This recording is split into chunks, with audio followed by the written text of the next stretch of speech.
Nagapanugyan ang Iloilo City Disaster Risk Reduction and Management Office ko ng Cdrmmo nga magpatigayon na sa preemptive evacuation ilabinagid sa mga coastal barangays.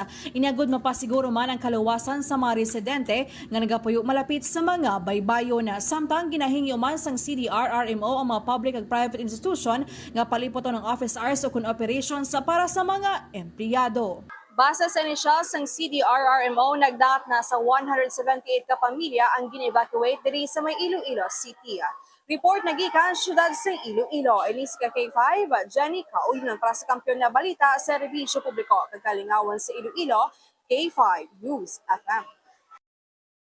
Ang ining balita ang ginadulong sa inyo sang DTX Coffee Mix. Himo sa natural nga sangkap pareho sang amarkuso, chia seeds, sugared cane extract powder. DTX Coffee Mix. Nakakapi ka na, naka-detox ka pa. DTX Coffee Mix. Mabakal sa mga butika.